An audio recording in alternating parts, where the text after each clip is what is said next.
IPL ವಿಚಾರಕ್ಕೆ ಸಂಬಂಧಪಟ್ಟಂಥ ಸುದ್ದಿ. ಒಂದು ಕಡೆ ನಾಳೆ Gujarat Titans versus royal Challengers Bengaluru ನಡುವೆ IPL 2026ರ ಕೊನೆಯ ಪಂದ್ಯ ಫೈನಲ್ ಮ್ಯಾಚ್ ಇದೆ. ಇವೆಲ್ಲದರ ನಡುವೆ 15 ವರ್ಷದ ಪೋರ ರಾಜಸ್ಥಾನ್ ರಾಯಲ್ಸ್ನ ಆಟಗಾರ ವೈಭವ್ ಸೂರ್ಯವಂಶಿ ಅನೇಕ ದಾಖಲೆಗಳನ್ನು ಮಾಡಿದ್ದಾರೆ. ಈ ದಾಖಲೆಗಳ ನಡುವೆಯೂ ಕೂಡ 3 ಬಾರಿ ಶತಕ ವಂಚಿತರಾಗ್ಬಿಟ್ಟಿದ್ದಾರೆ. 90 ರನ್ಗಳನ್ನು ಕ್ರಾಸ್ ಮಾಡಿ 3 ಬಾರಿ ಶತಕ ವಂಚಿತರಾಗಿರುವುದು. ಈ ಶತಕ ವಂಚಿತರಿಂದಲೂ ಕೂಡ ಅವರು ಅಮೋಘ ಸಾಧನೆಯನ್ನು ಮಾಡಿದ್ದಾರೆ.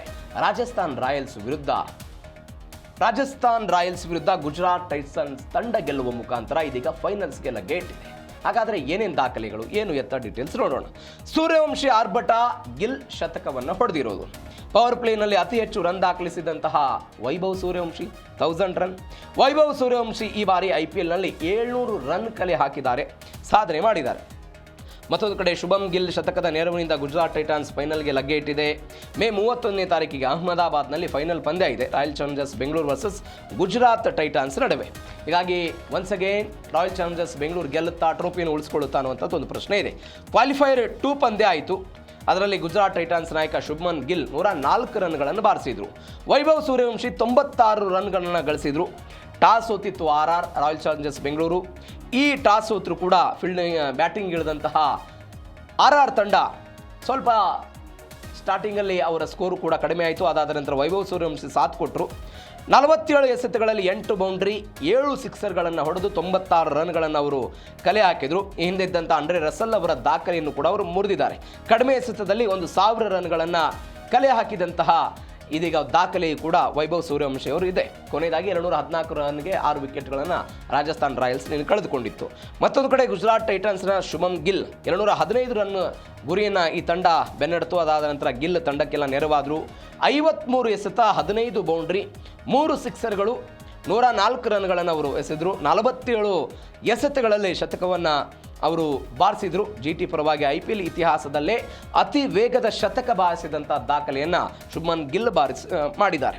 ಆ ಮುಖಾಂತರ ಇದೀಗ ಅವರು ನಿನ್ನೆ ಸೆಮಿಫೈನಲ್ನಲ್ಲಿ ರಾಜಸ್ಥಾನ್ ರಾಯಲ್ಸ್ ವಿರುದ್ಧ ಗೆಲ್ಲುವ ಮುಖಾಂತರ ಫೈನಲ್ಗೆ ಲಗ್ಗೆ ಇಟ್ಟಿದ್ದಾರೆ. ಮತ್ತೊಂದು ಕಡೆ ವೈಭವ್ ಸೂರ್ಯವಂಶಿ 776 ರನ್ ಈ IPL ಸೀಸನ್ನಲ್ಲಿ ಅವರು ಕಲೆ ಹಾಕಿರೋದು. ಒಂದೇ ಸೀಸನ್ನಲ್ಲಿ 700ಕ್ಕೂ ಅಧಿಕ ರನ್ ಬಾರಿಸಿದಂತಹ ಅನ್ಕ್ಯಾಪ್ಡ್ ಆಟಗಾರ, ಅಂದರೆ ಯಾವುದೇ ಅಂತಾರಾಷ್ಟ್ರೀಯ ಪಂದ್ಯವನ್ನು ಆಡದೆ ಕೇವಲ IPL ಸೀಸನ್ನಲ್ಲಿ ಆಡಿದಂಥ ಆಟಗಾರ ಮಾತ್ರ 700ಕ್ಕೂ ಅಧಿಕ ರನ್ ಗಳಿಸಿದಂತಹ ಒಂದು ಸಾಧನೆಯನ್ನು ಬರೆದಿದ್ದಾರೆ. 2023ರಲ್ಲಿ RR ಪರ ಆಡಿದ್ದಂಥ ಯಶಸ್ವಿ ಜೈಸ್ವಾಲ್ 625 ರನ್ ಗಳಿಸಿದ್ರಂತೆ. ಇದೀಗ ಇದು ಇವ್ರದ್ದು 700 ಕ್ರಾಸ್ ಆಗಿದೆ. ಮತ್ತೊಂದು ಕಡೆ ಬ್ಯಾಕ್ ಟು ಬ್ಯಾಕ್ ಶತಕವನ್ನು ವೈಭವ್ ಸೂರ್ಯವಂಶಿ ಮಿಸ್ ಮಾಡ್ಕೊಂಡಿರೋದು. ಹೆಂಗಾಯಿತು? 2ನೇ ಪಂದ್ಯದಲ್ಲಿ ಶತಕ ವಂಚಿತರಾದರೂ ರಾಜಸ್ಥಾನ ಬೇಬಿ ಬಾಸ್ ವೈಭವ್ ಸೂರ್ಯವಂಶಿ ಕೇವಲ 15 ವರ್ಷ ಆ ವ್ಯಕ್ತಿ ಆಡ್ತಾ ಇದ್ದಂತಹ ಆಟ ಎಲ್ಲರ ಮನವನ್ನು ಕೂಡ ಗೆದ್ದುಬಿಟ್ಟಿದ್ದಾರೆ. ಗುಜರಾತ್ ಟೈಟಾನ್ಸ್ ವಿರುದ್ಧ 2ನೇ ಕ್ವಾಲಿಫೈಯರ್ನಲ್ಲಿ 96 ರನ್ಗಳಿಗೆ ವೈಭವ್ ಸೂರ್ಯವಂಶಿ ಔಟ್ ಆದರು. ಹೈದರಾಬಾದ್ ವಿರುದ್ಧ ಎಲಿಮಿನೇಟರ್ ಪಂದ್ಯದಲ್ಲಿ 97 ರನ್ಗೆ ಔಟ್ ಆಗಿದ್ದ ಸೂರ್ಯವಂಶಿ ಈ ಆವೃತ್ತಿಯಲ್ಲಿ 3 ಬಾರಿ ಶತಕವನ್ನು ವಂಚಿತರಾಗಿದ್ದಾರೆ. ಯಾವ್ಯಾವ ಪಂದ್ಯದಲ್ಲಿ ಏನೇನಾಯಿತು? 2026 ಕ್ವಾಲಿಫೈಯರ್ 2 ಪಂದ್ಯ, ಅದರಲ್ಲಿ ಶತಕ ವಂಚಿತರಾದರು. ಸನ್ರೈಸರ್ಸ್ ಹೈದರಾಬಾದ್ ವಿರುದ್ಧ ಎಲಿಮಿನೇಟರ್ ಪಂದ್ಯ ಇದು. ಈ ಪಂದ್ಯದಲ್ಲಿ 29 ಎಸೆತಗಳಲ್ಲಿ 97 ರನ್ ಗಳಿಸಿದರು. 5 ಬೌಂಡ್ರಿ ಇತ್ತು, 12 ಸಿಕ್ಸರ್ ಇತ್ತು. 3 ರನ್ ಗಳಿಕೆ ಮಾಡಿದರೆ ಕ್ರಿಸ್ ಗೇಲ್ ಅವರ ದಾಖಲೆಯನ್ನೇನೋ ಮುರಿತಿದ್ರಂತೆ. ಅವರು 30 ಎಸೆತಗಳಲ್ಲಿ ಶತಕವನ್ನು ಬಾರಿಸಿದ್ರು. ಬಟ್ ಇವರು ಔಟ್ ಆದರು. 29ನೇ ಎಸೆತಿಗೆ ಪ್ರಫುಲ್ ಹಿಂಗೆ ಅವರಿಗೆ ಬಾಲ್ ಹಾಕ್ತಾ ಇದ್ರು, ಔಟ್ ಆಯಿದ್ರು ಇವರು SRH ವಿರುದ್ಧ. ಅದಾದ ನಂತರ ನಿನ್ನೆ ಆದಂತಹ ಬೆಳವಣಿಗೆ ಕ್ವಾಲಿಫೈಯರ್ 2 ಪಂದ್ಯ ಗುಜರಾತ್ ಟೈಟಾನ್ಸ್ ವಿರುದ್ಧ 47 ಎಸೆತ 96 ರನ್ನು 8 ಬೌಂಡ್ರಿ 7 ಸಿಕ್ಸರ್ಸ್ ಎಸೆಸಿದ್ರು. ರಾಜಸ್ಥಾನ್ ರಾಯಲ್ಸ್, ನಾನು ಅವಾಗಲೇ ಹೇಳಿದಾಗೆ ಅವರ ಸ್ಕೋರ್ ಕಡಿಮೆ ಇತ್ತು, ಆಸರೆಯಾಗಿ ನಿಂತರು ವೈಭವ್ ಸೂರ್ಯವಂಶಿ. ಆಸರೆಯಾಗಿ ನಿಂತು ಒಂದು 200 ರನ್ ಕ್ರಾಸ್ ಆಗೋದಕ್ಕೆಲ್ಲ ಸಾಧ್ಯ ಆಯಿತು. 18ನೇ ಓವರ್ನಲ್ಲಿ ಅವರು ಒಂದು ದೊಡ್ಡ ಹೊಡೆತವನ್ನು ಹೊಡೋದಕ್ಕೆ ಹೋದರು, ಆದರೆ ಕ್ಯಾಚ್ ಔಟ್ ಆಗಿ ಅವರೆಲ್ಲ ಆದರು. ಲಕ್ನೋ ವಿರುದ್ಧವೂ ಕೂಡ 93 ರನ್ ಇವರು ಕಲೆ ಹಾಕಿದ್ರು. ಲಕ್ನೋ ವಿರುದ್ಧ 2026 ಮೇ 19ನೇ ತಾರೀಕಿಗೆ ಜೈಪುರದಲ್ಲಿ ನಡೆದಂತಹ ಮ್ಯಾಚ್ ಇದು.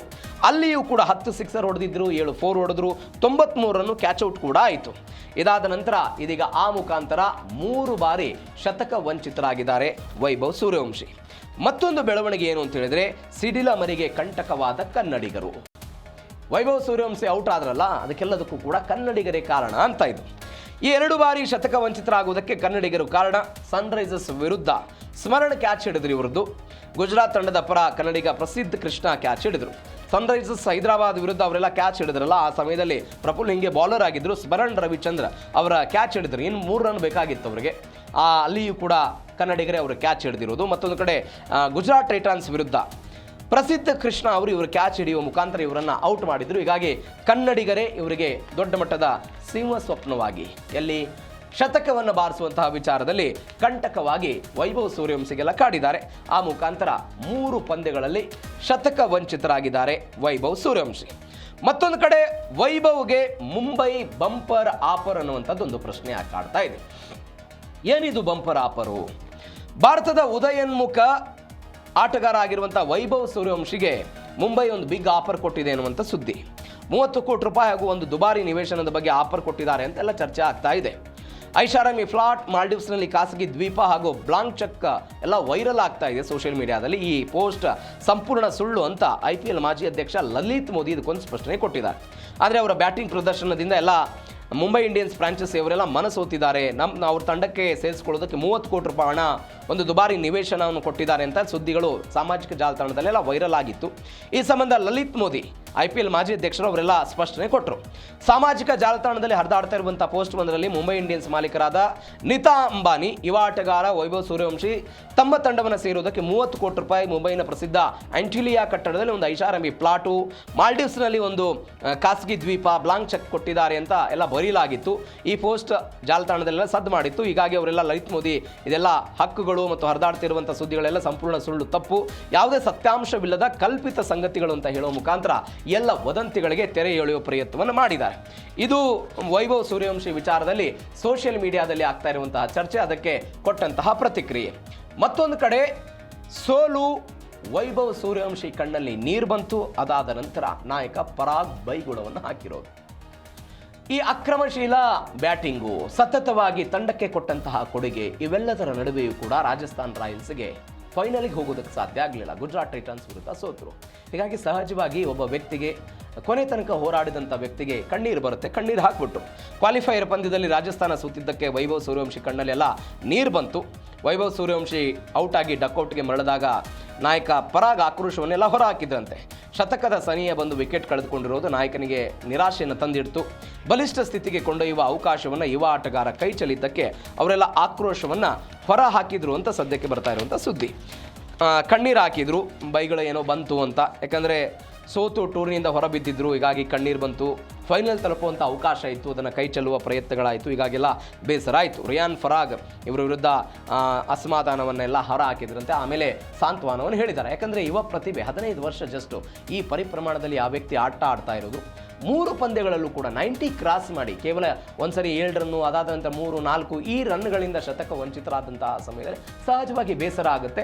ನಿಂತು ಆಡಬಹುದಾಗಿತ್ತು ಎನ್ನುವಂಥ ಆಕ್ರೋಶ ಆ ಮಾತಿನಲ್ಲಿತ್ತು. ಅದಾದ ನಂತರ ಸಾಂತ್ವನದ ನುಡಿಗಳನ್ನೆಲ್ಲ ಹೇಳಲಾಗಿದೆ. ಈ ವ್ಯಕ್ತಿ ಬಗ್ಗೆ ಸಾಮಾಜಿಕ ಜಾಲತಾಣದಲ್ಲೂ ಕೂಡ ವಿಪರೀತವಾಗಿ ಚರ್ಚೆ ಆಗ್ತಾ ಇರೋದು, ಈ ವ್ಯಕ್ತಿಯ ಆಟದ ಬಗ್ಗೆ ಮೆಚ್ಚುಗೆ ಎಲ್ಲವೂ ಕೂಡ ಆಗ್ತಾ ಇದೆ. ಹೀಗಾಗಿ ಸಹಜವಾಗಿ ಒಂದು ಸೋಲಿಗೆ ಕಣ್ಣೀರನ್ನು ವೈಭವ್ ಸೂರ್ಯವಂಶಿ ಹಾಕಿದ್ರು. ಅದಾದ ನಂತರ ಸಾಂತ್ವನವೂ ಕೂಡ ಎಲ್ಲವೂ ಆಗಿದೆ. ಮತ್ತೊಂದು ಕಡೆ IPLನ 5 ನಾಯಕರುಗಳಿಗೆ ಗೇಟ್ ಪಾಸ್ ಕೊಡಲಾಗುತ್ತೆ ಅನ್ನುವಂಥದ್ದೊಂದು ಸುದ್ದಿ. 5 ನಾಯಕರುಗಳಿಗೆ ಯಾವ್ಯಾವ ತಂಡದ್ದು? ಹಾಗಾದರೆ ದೆಹಲಿ ತಂಡದ ಅಕ್ಷರ್ ಪಟೇಲ್ ಬದಲಾವಣೆ ಆಗುವಂಥ ಸಾಧ್ಯತೆ ಇದೆ. ಎರಡನೇದು ಚೆನ್ನೈ ತಂಡದ ಋತುರಾಜ್ ಗಾಯಕ್ವಾಡ್, ಇವರಿಗೆ ಗೇಟ್ ಪಾಸ್ ಪಿಕ್ಸ್ ಅಂತ ಹೇಳಲಾಗ್ತಿದೆ. ಲಕ್ನೋ ನಾಯಕತ್ವದ ಜವಾಬ್ದಾರಿಯಿಂದ ಪಂತ್ ಅವರನ್ನು ಇಳಿಸುವುದಕ್ಕೆ ಅವರೆಲ್ಲ ಮನವಿಯಾಗಿದೆ. ಕೋಲ್ಕತ್ತಾ ತಂಡದ ನಾಯಕ ಅಜಿಂಕ್ಯ ರಹಾನೆ ಕಳಪೆ ಪ್ರದರ್ಶನ ಮಾಡ್ತಿರೋದು. ಮುಂಬೈ ಇಂಡಿಯನ್ಸ್ ನಾಯಕ ಪಾಂಡ್ಯ ಬದಲಾವಣೆಯೂ ಕೂಡ ಸಾಧ್ಯತೆ ಅಂತ ಹೇಳ್ತಿದ್ದಾರೆ. ಏನೇನಿದು ಬೆಳವಣಿಗೆ ಅಂತ ಹೇಳಿದರೆ, ರಿಷಬ್ ಪಂತ್ ಲಕ್ನೋ 27 ಕೋಟಿ ರೂಪಾಯಿಗೆ ಮಾರಾಟ ಆಗಿದ್ದಾರೆ. ಅತಿ ದುಬಾರಿ ಇವರದ್ದು. ಲಕ್ನೋ ತಂಡ ಈ ಬಾರಿ 4 ಪಂದ್ಯದಲ್ಲಿ ಮಾತ್ರ ಗೆಲುವು ಸಾಧಿಸಿದೆ, 10ನೇ ಸ್ಥಾನದಲ್ಲಿತ್ತು. ಹೀಗಾಗಿ ಅವರಿಗೆ ಗುಡ್ ಬೈ ಹೇಳಲಾಗುವುದು. ಹಾರ್ದಿಕ್ ಪಾಂಡ್ಯ ಮುಂಬೈ ಇಂಡಿಯನ್ಸ್ ಪ್ಲೇ ಆಫಿಗೆ ಇದುವರೆಗೂ ಕೂಡ ಬಂದಿಲ್ಲ. ಅದರ ಜೊತೆಗೆ ವೈಯಕ್ತಿಕ ಪ್ರದರ್ಶನವೂ ಕೂಡ ಅತ್ಯುತ್ತಮವಾಗಿರಲಿಲ್ಲ ಅನ್ನುವಂಥ ಅಸಮಾಧಾನ. ಮತ್ತೊಂದು ಕಡೆ ಇವರ ವಿರುದ್ಧ ಇರುವಂಥದ್ದು ಹಿರಿಯ ಆಟಗಾರರ ಜೊತೆಗೆ ಇವರು ಅತ್ಯುತ್ತಮವಾದಂಥ ಸಂಬಂಧವನ್ನು ಹೊಂದಿಲ್ಲ, ಕೋಆರ್ಡಿನೇಷನ್ ಇಲ್ಲ. ಅದು ಸೂರ್ಯಕುಮಾರ್ ಯಾದವ್ ಆಗಿರ್ಬೋದು, ರೋಹಿತ್ ಶರ್ಮಾ ಆಗಿರ್ಬೋದು, ಇವರೆಲ್ಲರ ಜೊತೆಗೆ ಹೊಂದಾಣಿಕೆ ಕೊರತೆ ಎಲ್ಲ ಎದ್ದು ಕಾಣ್ತಿದೆ ಅನ್ನುವಂಥದ್ದು. ಈ ಕಾರಣಕ್ಕಾಗಿ ಮ್ಯಾನೇಜ್ಮೆಂಟ್ನವರು ಅವರು ಕೆಳಗಿಳಿಸೋದಕ್ಕೆ ಪ್ರಯತ್ನವನ್ನು ಪಡ್ತಿದ್ದಾರೆ. ಋತುರಾಜ್ ಗಾಯಕ್ವಾಡ್ CSK, MS ಧೋನಿಯ ನಂತರ ಋತುರಾಜ್ ಗಾಯಕ್ವಾಡ್ CSK ಜವಾಬ್ದಾರಿಯನ್ನು ತೆಗೆದುಕೊಂಡ್ರು. ಇದುವರೆಗೂ ಕೂಡ ಅವರಿಗೆ ಪ್ಲೇ ಆಫಿಗೆ ಹೋಗೋದಕ್ಕೆ ಸಾಧ್ಯ ಆಗ್ತಾ ಇಲ್ಲ. ಹೀಗಾಗಿ ಅವರನ್ನು ತೆಗೆದುಹಾಕಿ ಹೊಸಬರನ್ನು ತರುವುದಕ್ಕೆ CSK ಮ್ಯಾನೇಜ್ಮೆಂಟ್ ಎಲ್ಲ ಆಲೋಚನೆ ಮಾಡಿದೆ. Ajinkya Rahane Kolkata Kolkata Knight Riders. ಶ್ರೇಯಸ್ ಅಯ್ಯರ್ ನಂತರ ಯಾರನ್ನು ತೆಗೆದುಕೊಂಡು ಬರಬೇಕು ಅನ್ನುವಂತಹ ಗೊಂದಲದಲ್ಲಿ KKR ಮ್ಯಾನೇಜ್ಮೆಂಟ್ ಇತ್ತು. ಅದಾದ ನಂತರ ಅಜಿಂಕ್ಯ ರಿಹಾನಿ ಅವರನ್ನು ತೆಗೆದುಕೊಂಡ್ರು. ನಿರೀಕ್ಷಿತ ಮಟ್ಟದಲ್ಲಿ ಕೋಲ್ಕತ್ತಾ ನೈಟ್ ರೈಡರ್ಸ್ ಇವತ್ತಿನ ತನಕವೂ ಕೂಡ ಪ್ರದರ್ಶನವನ್ನು ಕೊಡ್ತಾ ಇಲ್ಲ. ಹೀಗಾಗಿ ಅಲ್ಲಿ ಕೊಡುವಂತಹ ಆಲೋಚನೆಗಳು. ಮತ್ತೊಂದು ಕಡೆ ಅಕ್ಷರ್ ಪಟೇಲ್ ದೆಹಲಿ, ಇವರು ಆರಂಭದಲ್ಲಿ ಉತ್ತಮವಾಗಿದ್ದರೂ ಕೂಡ ಅದಾದ ನಂತರ ನಿರ್ಣಾಯಕ ಹಂತದಲ್ಲೆಲ್ಲ ವೈಫಲ್ಯವನ್ನು ಅನುಭವಿಸಿದ್ರು ಅಂತ ಕೆಲ ಸೀಸನ್ಗಳೇ ಪ್ಲೇ ಆಫ್ ಕೂಡ ಹೋಗೋದಕ್ಕೆಲ್ಲ ಸಾಧ್ಯ ಆಗಿಲ್ಲ. ಈ ಎಲ್ಲ ಕಾರಣಗಳಿಗಾಗಿ ಅವರಿಗೆ ಕೊಡಬೇಕು ಅಂತ ಸುದ್ದಿಗಳು ಬರ್ತಾ ಇದೆ. ಹೀಗಾಗಿ ಅಂದರೆ ಮುಂದಿನ ಸೀಸನಲ್ಲಿ ಎಲ್ಲ ನಾಯಕರುಗಳೇನಿದ್ದಾರೆ 5 IPL ತಂಡಗಳ ಈ ನಾಯಕರುಗಳಿಗೆ ಬದಲಾವಣೆಗಳಾಗುತ್ತೆ ಅಂತ ಸದ್ಯಕ್ಕೆ ಸುದ್ದಿ ಬರ್ತಾ ಇರೋದು.